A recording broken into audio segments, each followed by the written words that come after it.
Hello, everyone. Happy Wednesday. Thank you so much for joining us for another VMR. Sharmin here. Kirtan correctly predicted that I will be running late, and he was correct. I'm on service, so sorry for the little bit of a more of a frazzled energy than normal.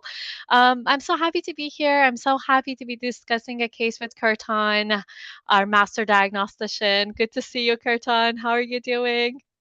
All good. Thank you so much, Sharmin, for introducing. And yeah, it's always fun to be back with you. I remember last time we discussed was probably like a couple of months ago, and it was like a fun case of like myopathy. So it was like, I hope that today also we will have some similar flavor because our friend Jeffrey is presenting the case. And again, special thanks to Jeffrey to like jump in and presenting the case to us because it was not supposed to be his turn, but he like chimed in. So Jeffrey, thank you so much. How are things going for you today?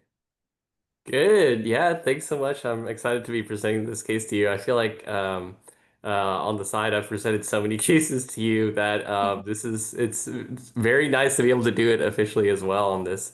I have it recorded for everyone to see.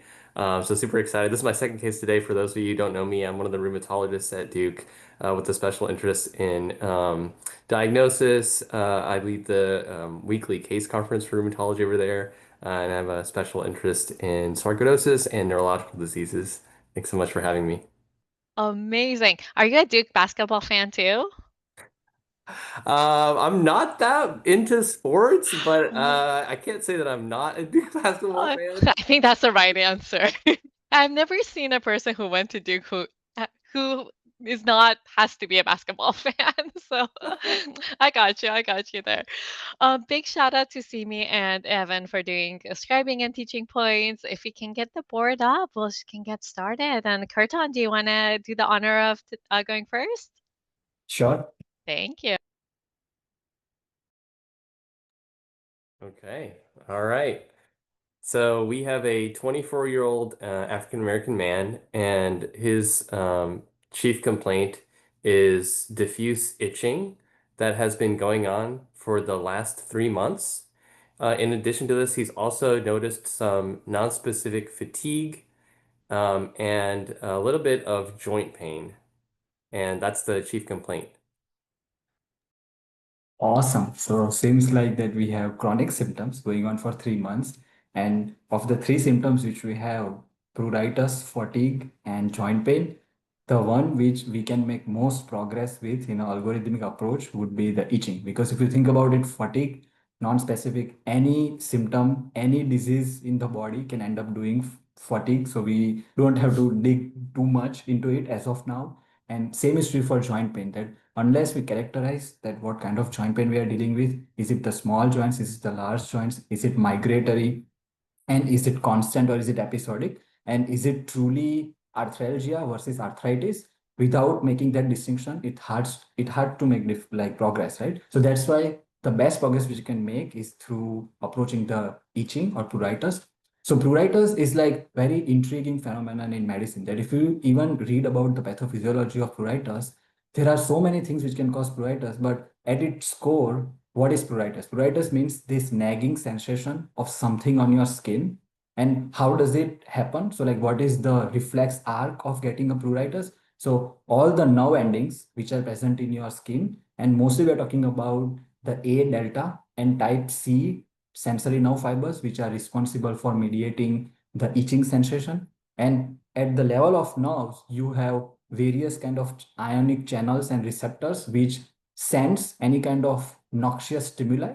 So you might have some kind of, let's say, external agent sitting on your skin, or you might have some kind of intrinsic injury at the level of skin, or there is some kind of metabolic dysfunction in the body which is directly irritating those nerve endings. And that's how those nerves end up relaying the signals to your central nervous system, and that's how your body perceives the itching. So at its core, we have to figure out that what can end up stimulating those nerve fibers, right?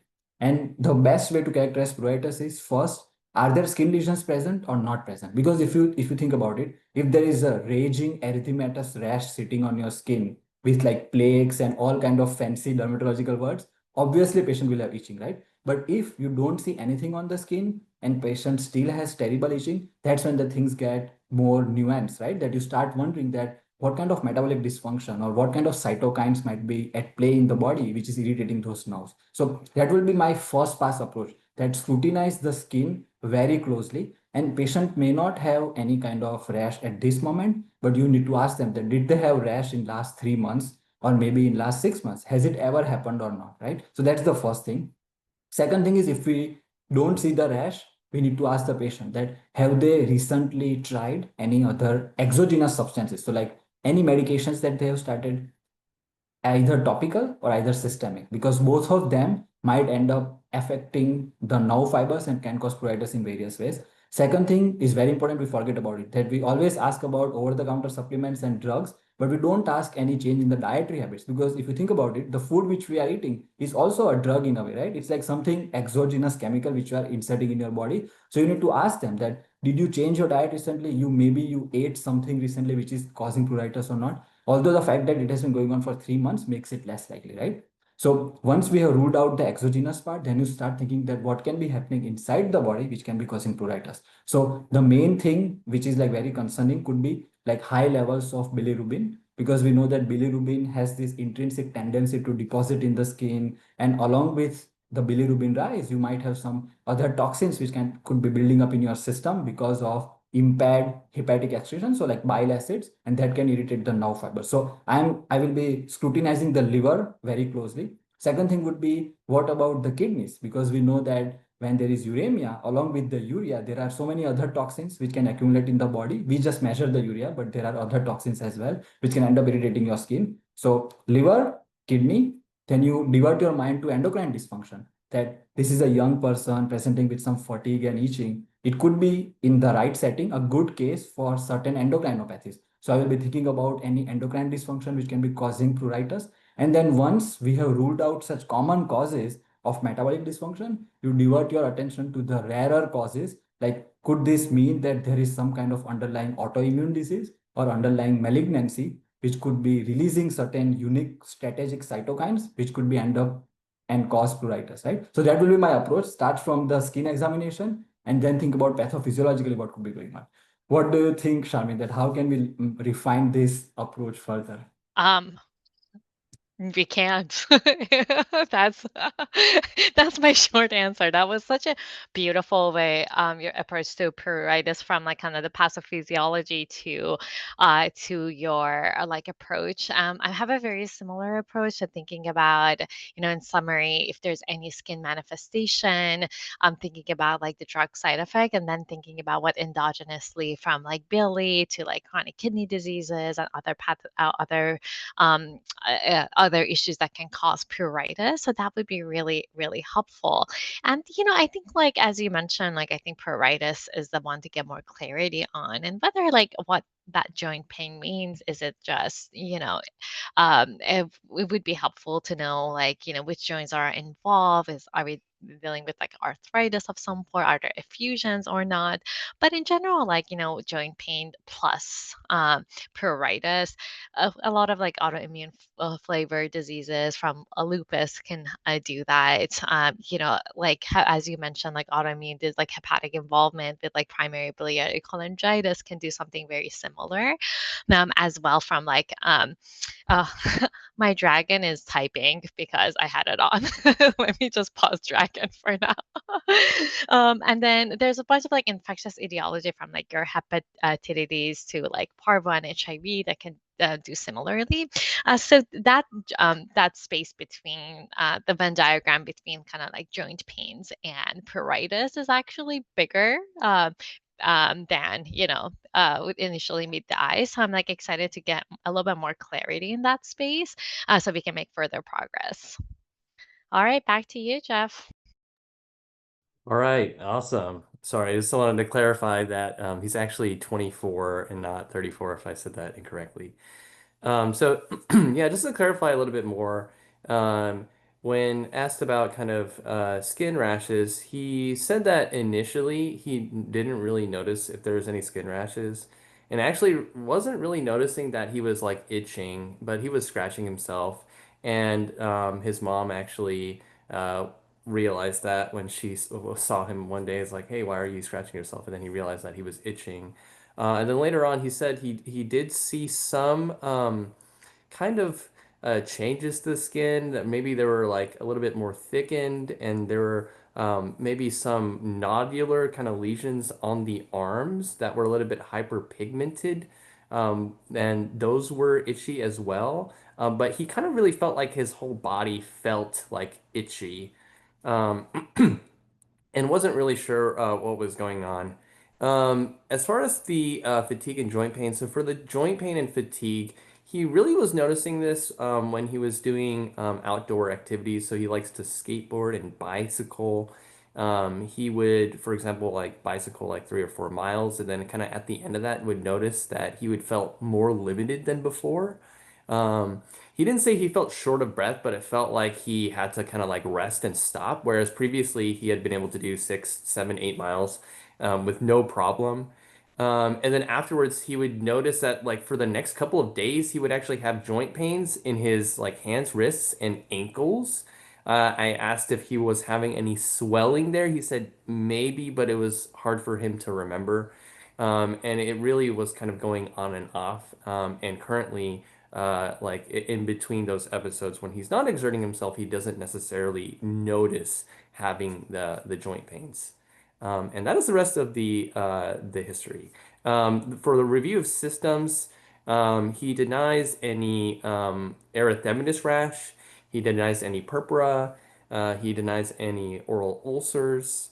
When asked about swelling in the kind of the face and neck, he says that sometimes he has noticed that maybe his neck is a little bit more swollen than before. Um, he denies dry eyes or dry mouth. No nausea, vomiting, or abdominal pain. Um, when asked directly about shortness of breath, he doesn't really feel like he has that at baseline. Neither does he have chest pain or chest tightness, and no muscle weakness. Oh, right. All right. So I'll tackle some of the HPA and then pass on to Kirtan to make a little bit more diagnostic progress, a little bit by a lot more because his Kirtan. Sounds like, oftentimes like we're looking for accompanying symptoms. And as Kirtan mentioned, we were very intrigued to see if there's any skin involvement. It's interesting to me that the nodular hyperpigmented lesions are only on the arms. So the fact that the entire body is itching makes me think about something more systemic going on, and that is like one of the like internal mechanisms of the pruritus, as Kirtan mentioned, is on the hook here. However, the nodular ones is interesting, like whether like there's like things in favor of like any infections or vasculitides. um we'll see more on the physical exam. The part that, he's a young guy coming in with these symptoms. We always say like young people don't like to come into care. So the fact that he's presenting, it just kind of tells you the severity of the problem he's facing. And I would take his like a decreased exercise tolerance quite seriously, whether it is part of this kind of systemic kind of perhaps inflammatory syndrome that is going on, and whether like this disease has like a pulmonary cardiac component to it, would be some with the space that I would like scrutinize and like do and take a closer look at. It could be like, anemia, all these other like just becoming ill that makes someone feel fatigue. But in someone who's coming young, I want to make sure we're not missing any involvement from a cardiovascular system. In terms of like things to kind of like what would be at this point. My I think like still viral infections, like it's kind of like small joint involvement, so it sounds like symmetric small joints. Oftentimes I think about like some like viral diseases that can potentially do that.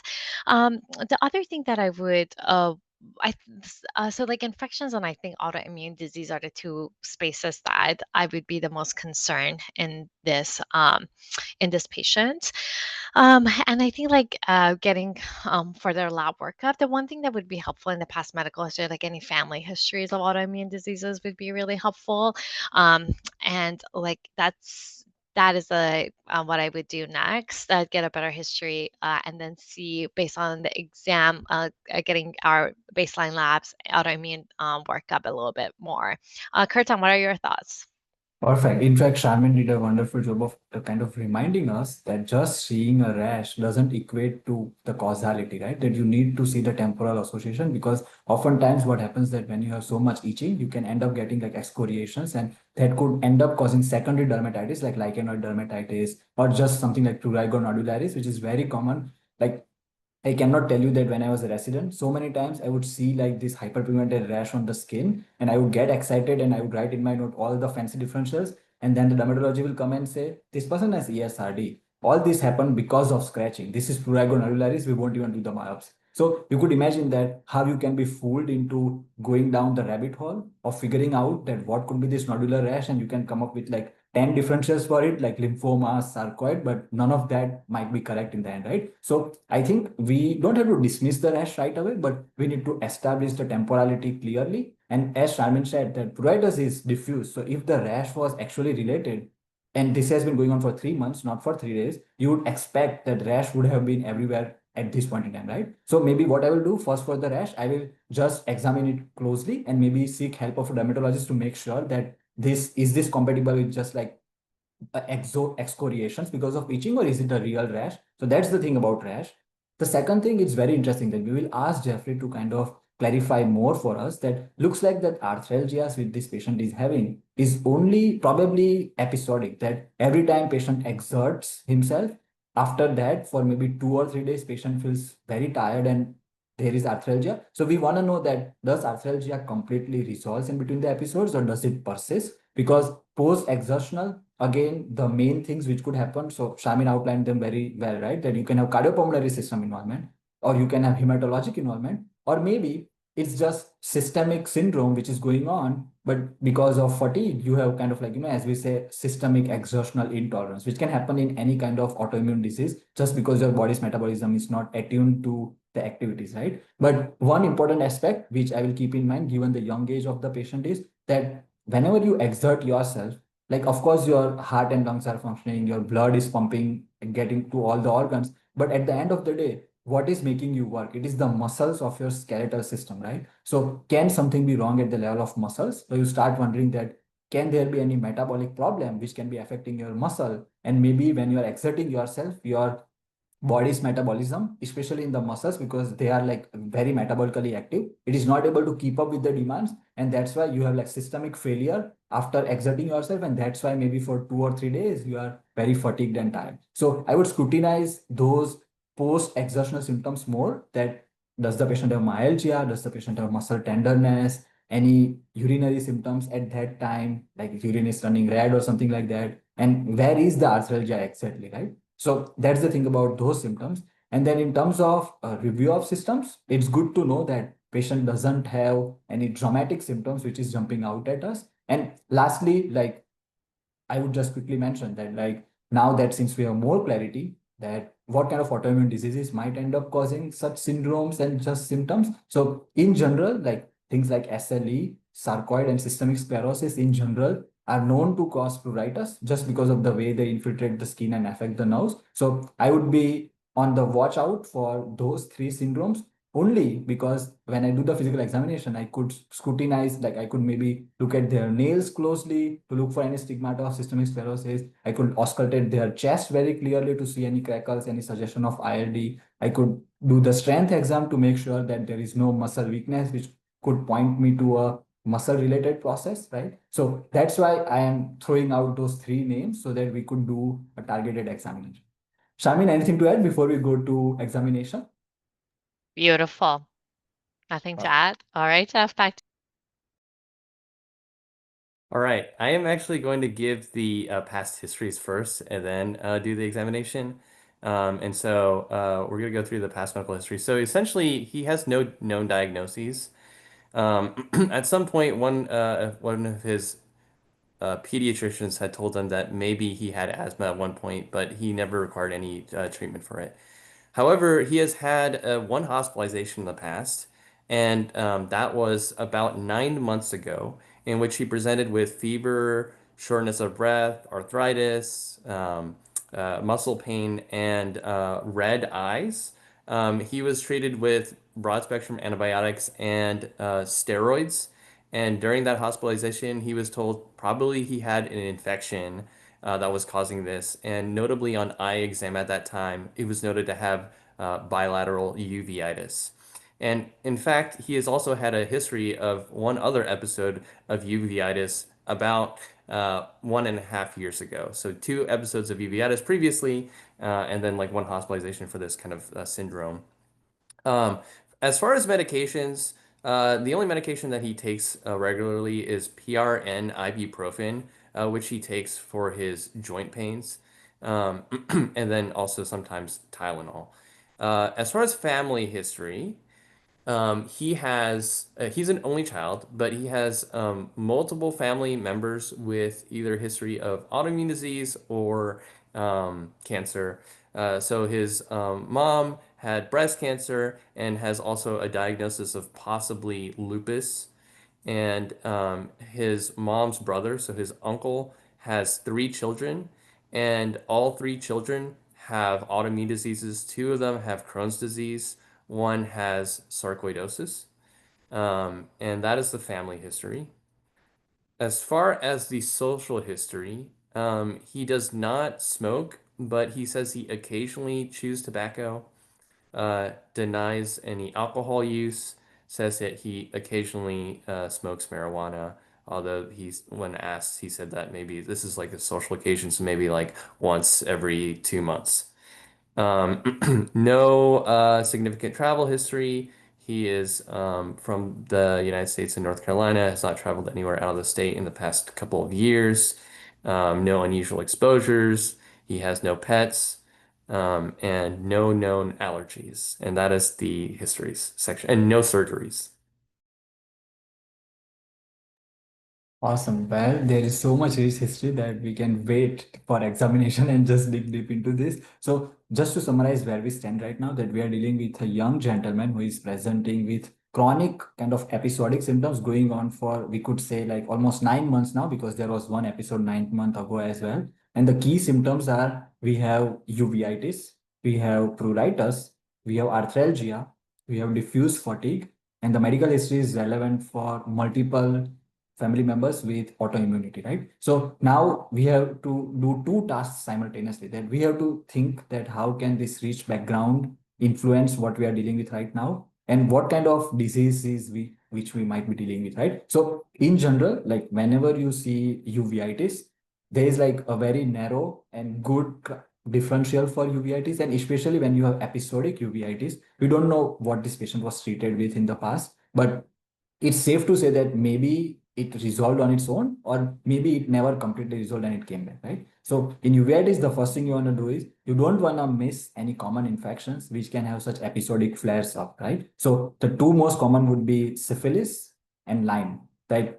Spirochetes are very nasty, and you might have seen that how many times we have been fooled by syphilis in different scenarios. And to be honest, syphilis is probably the one disease in which we don't think about illness script, because it can cause anything. So even if in the whole spectrum of symptoms which we are seeing, even if one of them can be caused by syphilis, you should check for it. So for example, if this patient had like maculopapular rash and nothing else going for syphilis, still check for syphilis, right? Because it's just so common and something which you never want to miss. So make sure that we get the syphilis and Lyme testing in this patient. The two other infections, very important, HIV, right? That we always say that whenever a person, regardless of the age, they come to the hospital, and unless they are coming for something as simple as like COPD exacerbation or heart failure exacerbation, that's okay. But otherwise, in every other scenario, it's reasonable to get a repeat HIV testing, because that could influence your testing in myriad ways. And in this case, it's very important because HIV can definitely end up causing uveitis either directly or by associated variety of infections, right? So HIV, I definitely want to check. from the medical history, doesn't look like there is any concern for tuberculosis as such. But tuberculosis is another one of those infections which can cause uveitis and other rheumatologic symptoms which you don't want to miss, right? But down the line, I'm sure that we'll get the chest imaging, and that will kind of clue us if there is any suspicion for mycobacterial infections or not. So as of now, definitely HIV, Lyme, and syphilis. And then if we move to the autoimmune bucket of diseases which can cause uveitis, so one of the very pathognomonic diseases to cause uveitis would be sarcoidosis, right? And we know that sarcoidosis has like increased prevalence in like African American people. So the fact that this gentleman is of that ethnicity definitely raises our suspicion. And then if you think about the past medical history as well, that when you have multiple autoimmune diseases going on in family, and many of the autoimmune diseases have polygenic inheritance, which means that if your family has it, it's possible that you might also end up getting it, right? So that also raises our suspicion that is it possible that this person can have sarcoidosis? And sarcoidosis is of particular interest because if you think about the first episode which Jeffrey described, that patient presented with like fever, dyspnea, arthralgia, and red eye. So we know that sarcoidosis has like two different unique subtypes. Like one of them is known as like Lofgren syndrome, and another one is known as like Herford syndrome. So Herford syndrome basically means uveoparotid fever, which basically means that you can have uveal inflammation, you can have parotid gland inflammation, along with other systemic symptoms, which could include fever, arthralgia. And we know that dyspnea can definitely happen in sarcoidosis because of the lung involvement, right? Which is probably the most common organ to be involved after skin. So that would again raise my suspicion that is it possible that this person can have sarcoidosis because of this constellation of symptoms. Then third disease, apart from sarcoid to consider, would be IBD itself. We know that inflammatory bowel disease is in a way similar to sarcoid because Crohn's has granulomas, sarcoid has granulomas, right? So, and even at the molecular pathway, which we will get into later, have a shared mechanism through which they both of them operate.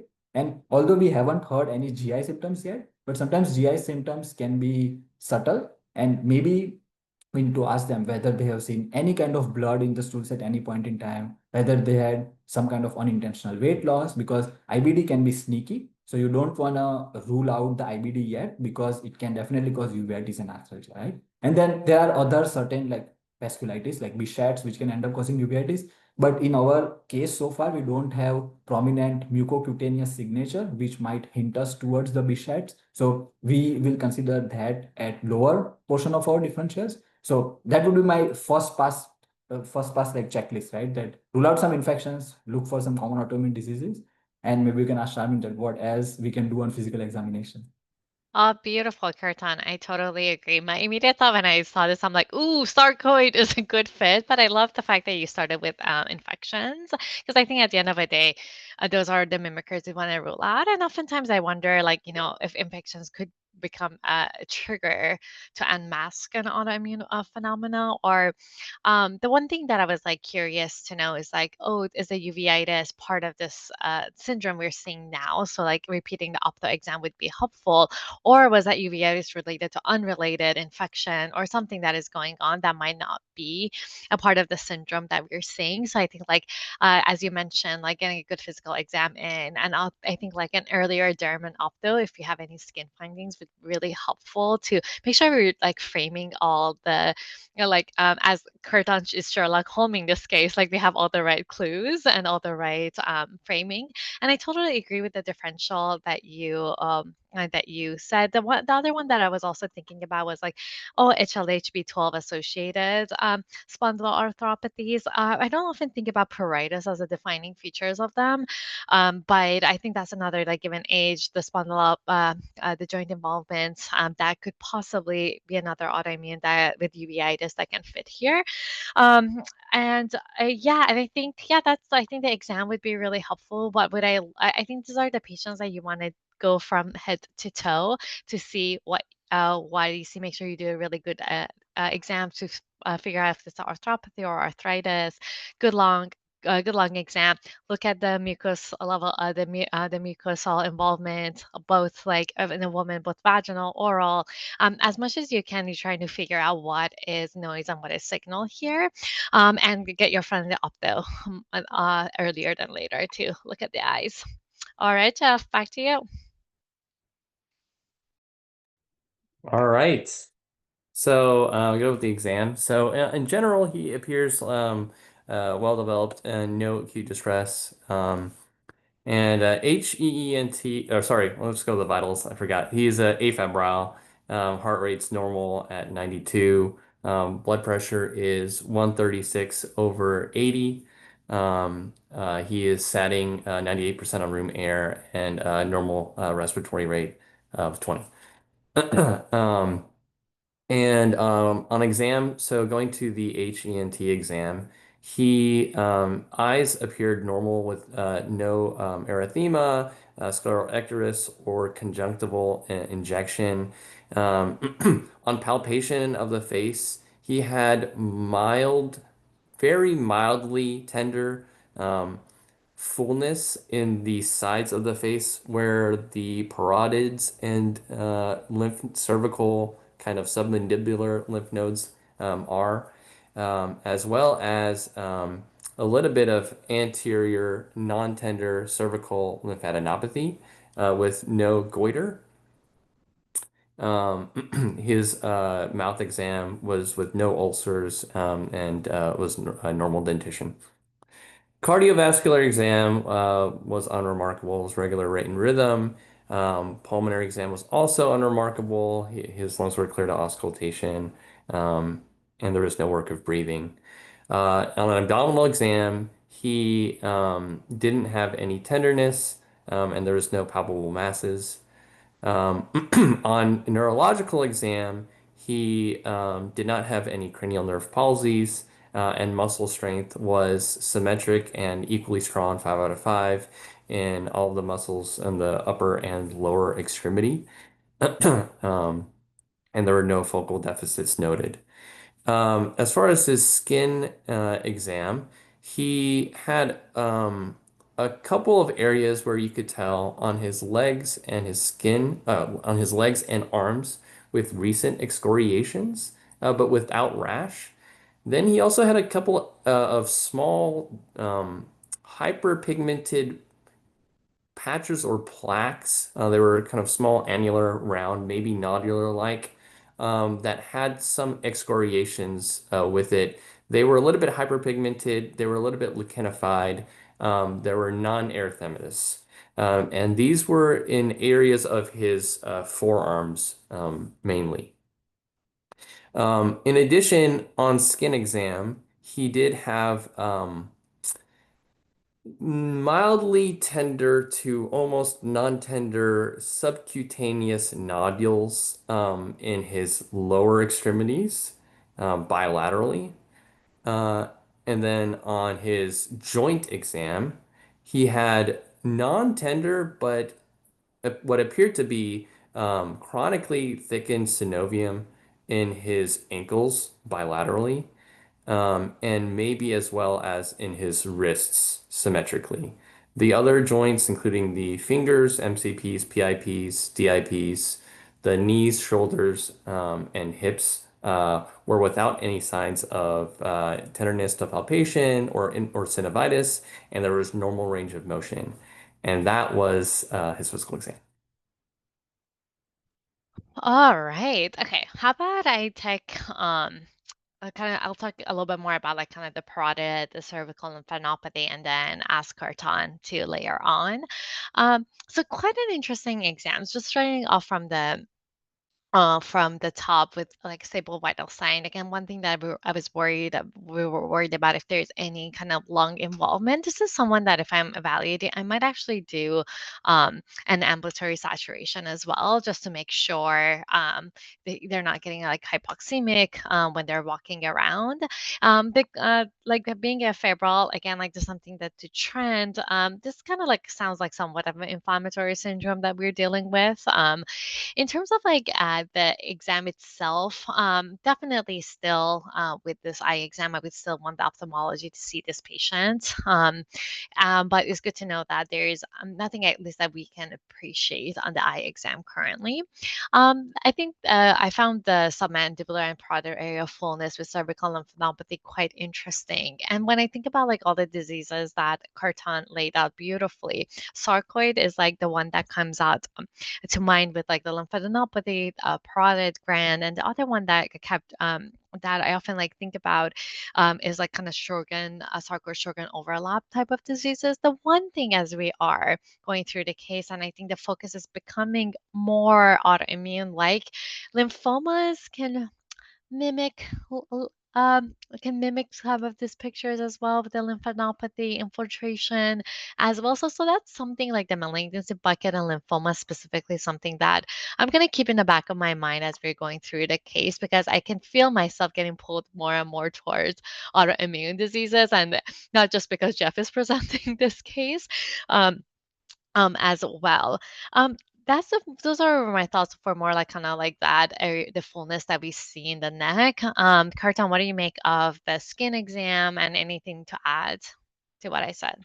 Perfect. So firstly, Shamin, I love the fact that you mentioned that how we need to rule out infection. I just remembered that probably 2 or 3 weeks ago, I was attending like the CPC at WashU, and one of the very good ID attendings, he was getting a case of a person who had like lung nodules, and he mentioned this point that whenever he thinks of sarcoid, automatically he thinks about TB, non-tuberculous mycobacteria, histoblastococcus, nocardia, and lymphoma. He said like that.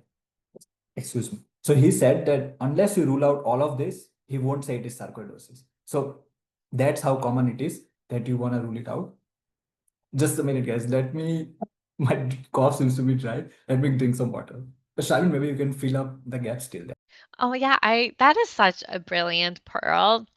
And often think about it, I often like think about it in terms of like treatment wise as well. Like, oh, if you want to ever immune suppress someone, you want to make sure you're not going to flare up an infection, underlying infection. And TB is just like TB and histo is like one of those humbling diseases that can mimic anything. I would add nocardia to my list. I didn't think, I usually don't think about nocardia. That was a good learning point for me, Kirtan. Back to you.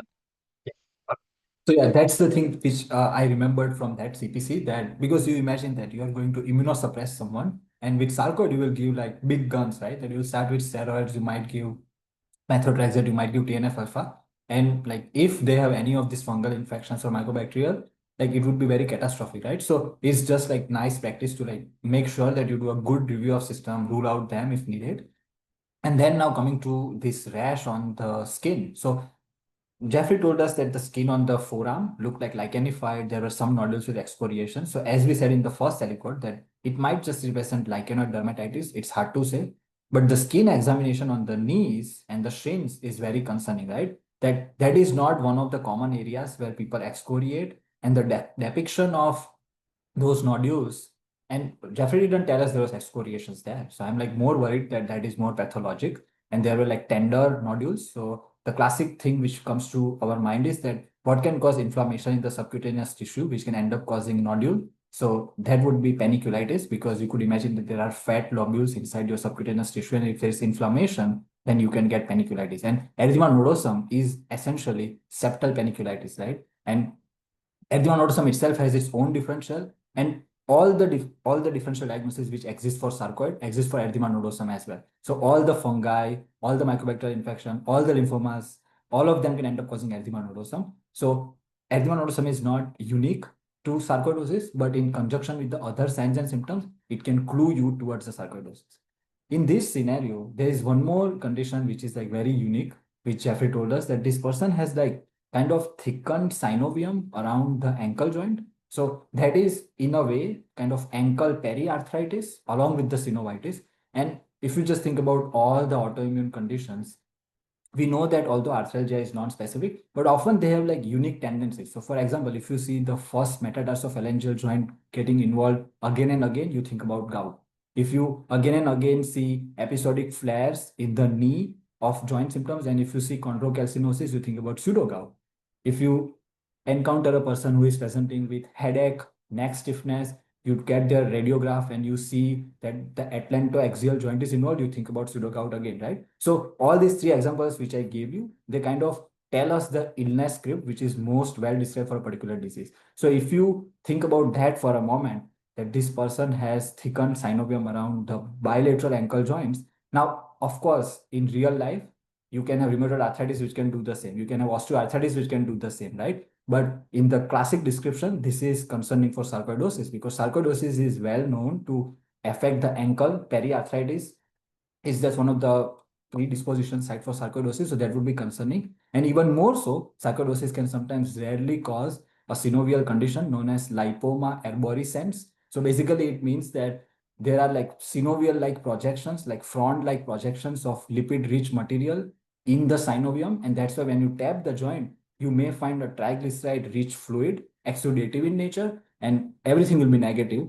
And maybe it is lipoma arborescens, right? And that can go cause second synovium as well. So that's why this is more concerning that could it be sarcoid or not. So maybe like the next step would be to, as Charmin said initially, right, that look at the eyes if there is any kind of uveitis either active or chronic scarring from uveitis going on. And then even this parotid glands, like this person did have dry eyes and dry mouth, right? So it does kind of point us towards that side as well, that maybe the lacrimal glands and salivary glands are involved to some extent, and maybe a close examination of that can tell us whether it is coming more from sarcoid or whether it is coming more from Sjogren's, right? And then get the chest imaging to see if we see any stigmata in the chest, because if you see hilar lymphadenopathy in this person, then your suspicion will even heighten more for sarcoidosis because we have so many other things going in favor for sarcoidosis.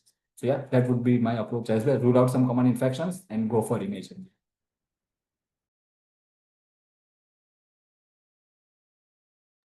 Okay. Yeah, so I will tell you guys the labs next. So he has a normal white blood count at 4.5. The hemoglobin is very mildly low at 13, with a normal hematocrit of 42, and platelets are normal at 172, with an MCV of 84. His BMP shows a essentially, the entire BMP was normal. So his electrolytes, his bicarb was normal, glucose was normal, except for the BUN and creatinine. So the BUN was 22 and the creatinine was 1.6. And because he takes NSAIDs as needed, this had been rechecked multiple times after he had stopped taking NSAIDs with the same essential values in his kidney function. In addition, so the rest of the CMP, calcium was normal. Um, uh, AST was elevated to 246. ALT was elevated to 236.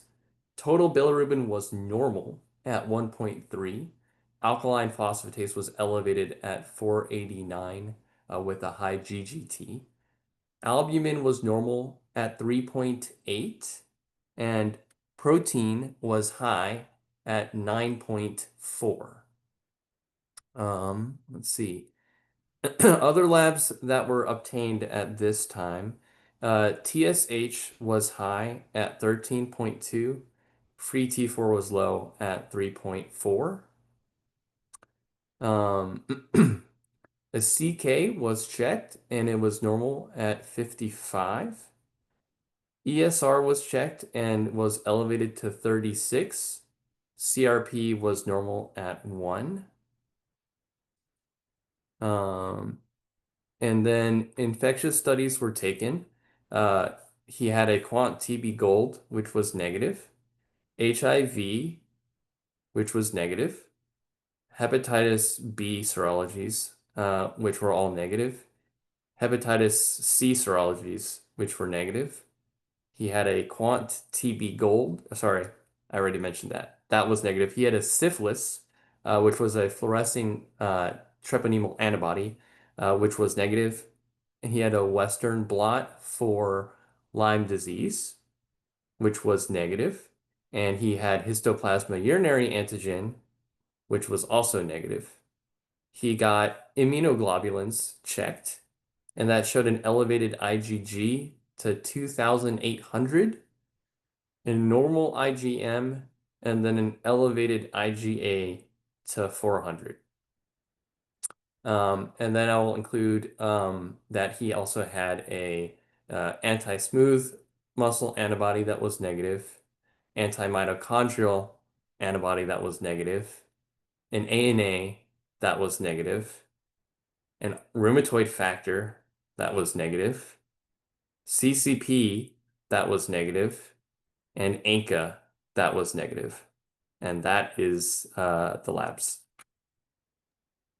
Wow, Jeffrey, how much more data we have after this? We have two more aliquots essentially. Okay. Yeah. Perfect. So I will try to be brief because of the, we are nearing the time limit. But to summarize what we have so far, we have like some AKI, some infiltrative liver enzyme patterns.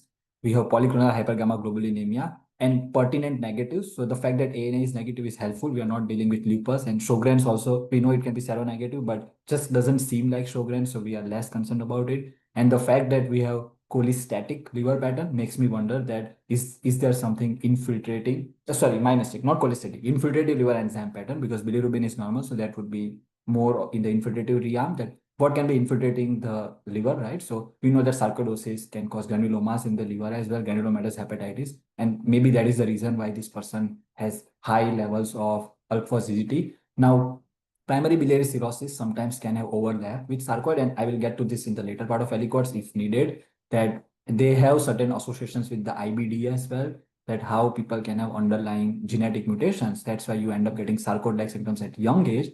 And when people have those unique mutations causing sarcoid-like symptoms, they can have associated PBC as well. And maybe that's why their liver functions are deranged. But sarcoid itself can explain it. Talking about kidneys as well, we know sarcoid can cause tubular interstitial nephritis. So getting a urine sediment to make sure there is no glomerular component will be helpful. But if the urine shows like sterile pyuria, and no infections are growing in there, then concern would be high for TIN. And we also know that sarcoid is a like granulomatous process, so you can have high amount of lysozyme in your granulomas, and sometimes sarcoidosis can end up causing like lysozyme nephropathy as well. I think Jeffrey just taught us this like few days ago in ACR slides. So those are the two ways in which sarcoid can end up affecting your kidneys. And of course, you want to do due diligence, get the ultrasound, make sure there is no obstruction at any point, because sarcoid is granulomatous process. It can cause granulomas in different parts of the body, weird ways, and it can cause urinary tract obstruction. You don't want to miss that. But the polyclonal hypergammaglobulinemia, it would be interesting if we can get like the subclassification of IgG, that is IgG4 levels high as well, because we know IgG4 is one of the other infiltrative disease which can cause infiltration of various organs, but it's just that the joint symptoms with IgG4 is a little bit less likely. So we didn't discuss it much initially, but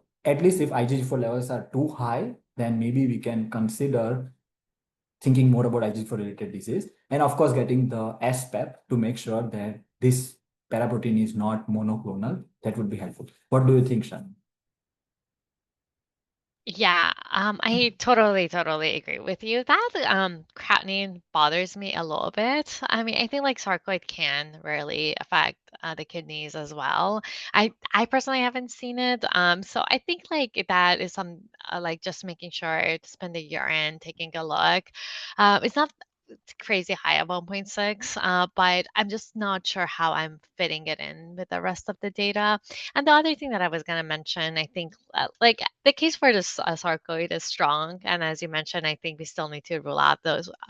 And I think like with infection workup so far, with like histo being negative, the quantiferin TB, like at least like it tells you hasn't had any exposures to TB, and whether I think like as long as like his exposure history for any like for active pulmonary disease remains low, I think we can probably say clinically we have a lower suspicion for it. The other thing that came to my mind is that like whenever I start getting more flavor of like a multi system involvement, if there's some infiltration pattern, is like I always been full with like IgG4 disease type phenomena too. So I think like imaging to kind of better understand like both pulmonary imaging would be helpful to make sure we are on the right path. But other than that, I totally agree with you. All right, Jeff, back to you. Okay, awesome. So this aliquot's going to be imaging, and I guess for the sake of time, I'll just put most of the resulting information here. I'm going to try to remember what Kirtan asked for. I believe IgG subclasses. So IgG4 was normal, and IgG1 and IgG3 were both high. He asked for SPEP. So SPEP, UPEP, and with immunofixation and free light chains showed polyclonal hypergammaglobulinemia. And then the scans were done. So a CT chest, abdomen, pelvis was done, which showed basically diffuse lymphadenopathy, cervical, mediastinal, axillary, hilar, and abdominal mesenteric. Um, and they were bulky, as well as a mass-like lesion in the liver.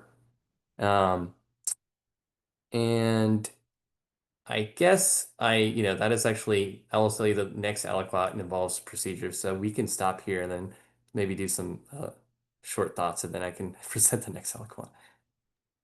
All right, absolutely. Um, yeah, I feel like I kind of what I had imagined we will see diffuse lymphadenopathy here, and in my mind, I'm like trying to make a case for sarcoid. I'm actually the mass-like lesion. I need Curtin's input, whether like that in like the autoimmune world, that mass would kind of go with it. That I don't know. But I think my next step, that's the one that is standing out to me. So that's the one that I would biopsy to get a better sense of like what it is.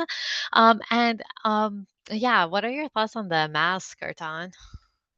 Yeah, I agree. That seems unusual, and maybe we will figure out if it was just a collection of granulomas or is it Hmm. something real deal. And in general, like just commenting on like IgG4, like Sharmin mentioned that it can infiltrate any organ site. So IgG4 is definitely on our mind, and the fact that IgG4 levels are normal doesn't rule it out. You need to do the biopsy. But if you just look at the constellation of symptoms, it's a little bit unusual because like IgG4 doesn't classically cause uveitis. It classically causes more of the orbital inflammation. And similarly, it doesn't tend to cause such kind of arthralgia and arthritis. So that's why it is kind of like, and we know that IgG4 has this tag of mass-like lesions. It can cause pseudo tumor. So you might be tempted to think that can this liver lesion be actually IgG4 in nature? It surely can be, and biopsy will reveal it. But just the whole illness which we have is a little bit off, right? And same is true for if you think about like lymphomas in general. We know lymphoma can cause so many rheumatologic symptoms, but in someone who has such terrible lymphoma and no night sweats, no fever, LDH being kind of okay, it's kind of like just not the right flavor, right? And then if we even think about like other rare diseases, just to like round up, like things like Castleman disease, and there are some variants of Castleman disease, like one of them is known as IPL variant, which is like idiopathic plasmacytic lymphadenopathy variant, which can present with like bulky lymphadenopathy and not so dramatic symptoms. But then even for Castleman to cause such deforming synovitis and arthritis would be a little bit unusual, right? So as Simon said, that we are still thinking that we're trying to make it as a case of sarcoid. But I think the last step would be to do the biopsy, right? And to stain for all the possible things, right? What do you think, Shamin? Is that the right way, like to get the Yeah, biopsy? yeah, I think that's why I would go for the liver lesion because I'm like that is particular, and yeah, and like I think, yeah, I feel like gram it's a good case for kind of granulomatous diseases like sarcoid in particular, and I think like if anything, probably it's the one that we need to explain is this kind of this liver mass, and your uh, kind of thinking through the IgG4 and what that is not consistent with that was beautiful, Curtin. That was beautifully said. So yeah, I would go after the liver and then see what it shows. Okay, awesome. And then I just also realized I forgot to talk about the urine. So the urine had 2 plus blood, 2 plus protein, and some cells, but there was no mention of casts that I could find on the review. So this patient got multiple biopsies. The first biopsy they got was actually the cervical lymph node, which showed nonspecific inflammation. There were no granulomas. The second biopsy that they got was the renal biopsy, and that showed mesangial IgA deposition in the kidneys. And then the third biopsy they got was the liver biopsy, which showed essentially chronic inflammation with diffuse non-caseating granulomas. And then the ACE level was checked, which was normal. Vitamin 125 hydroxy vitamin D was checked, which was normal. A lysozyme was checked, which was normal. And then the fourth biopsy this patient got was a bronch with transbronchial biopsy, which also helped for them to get infectious PCR and cultures. So the PCR from the bronch was negative. They got AFB and fungal cultures. The stains were negative. The cytology and flow was negative. And the biopsy also showed non-caseinating granulomas. And Jeffrey, just to clarify that, the stain for IgG4 and any characteristic polytypic B cells for Castleman were also not seen, right? Nothing that looks anything like those two diseases, yeah. Perfect. So now we have done a very thorough workup, like 4 biopsies. Like I don't know how many more biopsies we need to get to like rule out other stuff, right? So I think we have excluded other stuff conclusively, and now it looks like that. Okay, we have like infiltration in different organs. We have the classic erythema nodosum. We have the classic parotid gland inflammation, uveitis. We have the ankle periarthritis. Like too many clues to suggest that this looks like sarcoid, right? And then now that since we are at the final point, I will just mention that nowadays we know that whenever there is an autoimmune disease, if it comes at the young age and it's like very fulminant, you always think about could there be an underlying monogenic disorder? Because as we said initially, that although autoimmune diseases are polygenic in nature, but if they come at younger age, you always think about monogenic causes, right? And especially when you have IBD going on in the family. So there is something known as VEO IBD, which stands for very early onset IBD. So whenever people have IBD at young age, multiple family members, you think about a monogenic cause. So one, and we have talked about this with Jeffrey, like in WhatsApp chat for many times, but there are two main things. One is known as node 2 and another one is known as card 15. So these are like inflammasome pathways, and when they are activated, it ends up causing overactivation of nuclear factor kappa beta pathways. And when that happens, people can have granulomatous involvement of different parts of the body. And the name which is given to this node 2 or card 15 inflammation is like Blau syndrome or Yau syndrome. And both of them can present with like episodic fevers, episodic rashes, can have even Sjogren's like symptoms, can have GI symptoms as well. So given that not only because this person is young, sarcoid can definitely come in young people, but given the rich history of IBD and some autoimmunity, at least getting the NGS to look for node 2 or card 15 variants is important, because it won't change the management for this person. You will treat this as sarcoid. You will give like steroids, methotrexate. But for family members, maybe they could do more interventions earlier on in life if we find this NGS mutation. So that would be my only addition. What do you think, Shani? Yeah, Kirtan, how does your brain hold all of this information? It's just amazing. I'm like, wait, what? I have to kind of re-listen to all of the pearls you're dropping, my friend. That was brilliant. Yeah, I totally agree. I think like it's a good time to start treating for sarcoid. In terms of like the renal finding, for Kirtan, please correct me if I'm wrong. It sounds like it's like kind of a IgA GN, and I would assume that kind of like chronic inflammation from the sarcoid has triggered like a IgA-GN and deposition, is how I'm putting it together. What are your thoughts? Yeah, no, I agree. It's kind of weird. And like IgA nephropathy Yeah. does happen in like weird stuff like cirrhosis and Hmm. IBD, but not classical with sarcoid. But since there is nothing else going on, I thought, as you said, maybe just from inflammation. Yeah. Yeah. All right. Jeff, back to you. All right. So yeah, you guys basically nailed it. So the final test that was done on this patient was next generation sequencing, which revealed a gain of function mutation in NOD2 with the diagnosis of Blau syndrome, or sometimes also called early onset familial sarcoidosis or IBD, just as Kirtan has mentioned. So this patient ended up with the diagnosis of Blau syndrome, and the IgA nephropathy was thought to be actually secondary to sarcoidosis, as it is a rare co-occurrence that can be seen with sarcoid. And so the patient was started with high-dose steroids, methotrexate, and then eventually with infliximab, which is a tumor necrosis factor inhibitor, and did really well on that. 6 months from his presentation, he had essentially resolution of all of his symptoms, including his itching, and his liver enzymes have now normalized. This is such a brilliant case, Jeffrey. Thank you so much for presenting. Kirtan, any reflections, any thoughts from you? No, all good. Like always a pleasure to learn from Jeffrey. Not, and this is, I have said it again and again, that even if it's like a classic case, Jeffrey kind of reminds us of the illness script so clearly by giving us the right data and in the right way, that now I will, in real life, if I see this patient, I will do the workup exactly as Jeffrey gave us. That first Yeah. rule out these things, get the immunoglobulins, then get the imaging. So it's like, since he has this illness script so clear in his mind, he can translate it and then give it to us. So I'm like always grateful for that streamlined teaching which he gives it to us. Absolutely brilliant. We're so lucky to learn from both of you, Jeffrey, Kartan. Thank you so much. I would have been lost without you. So thank you for all the knowledge, all the pearls. A big shout out to Simi and Evan for doing scribing and teaching points. All right, Evan, to you for teaching points. Yeah, I just want to say so many teaching points here. It's hard to keep up with. Thank you, everybody. So we started out looking at pruritus first. Out of the three kind of initial complaints, pruritus is the one we wanted to focus on.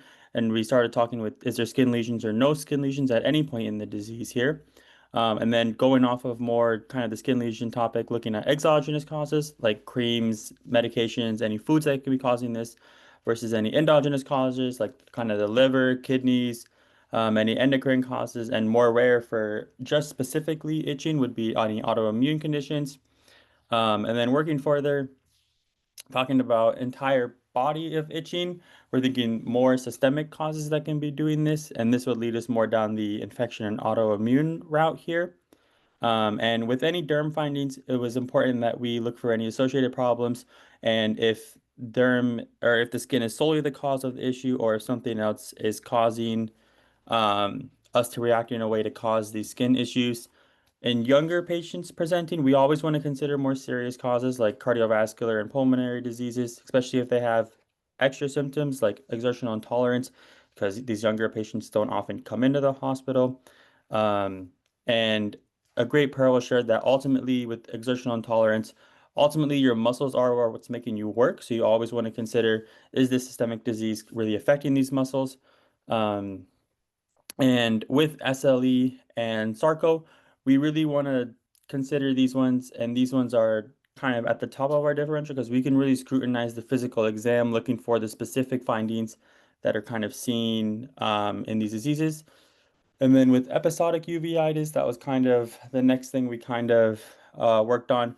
We really want to look for infections first. These are things we can test very easily and things we know how to treat very well. So first we were thinking about syphilis. It's the most one of the most common, and then Lyme disease, and then kind of after these ones going into HIV, and then from HIV also think about tuberculosis. All these things widely available tests. So always want to work through kind of your um, these infections that we can look for, and then getting into our autoimmune diseases that it was kind of on everyone's mind the whole time. With Sarco, we were thinking about just fitting the general illness script here, so it's still here. And then with IBD and Crohn's, it was important to know that the GI symptoms here can be minimal at first, so it's always important to keep those in mind. And then another great pro moving on further down the line with Sarco becoming more at the top of the differentials. Always want to rule out TB, histo, nocardia, mycobacteria, and lymphoma. Basically, you don't want to suppress anyone's immune system before giving them treatment for Sarco. And without ruling these out, we can't really say it's Sarco. And then kind of moving down in the labs that we saw, a lot of the negative labs are ruling out some more of the autoimmune conditions, and the vitals in the rest of the picture was ruling out more of an infectious cause here. And lastly, we came to our biopsy. Thankfully, we got four of them. Super cool. Um, Leading to the final diagnosis. And just thinking about with these younger patients, we want to think kind of more monogenic causes than polygenic causes for these diseases. And that led us to our final diagnosis. And that's all I have.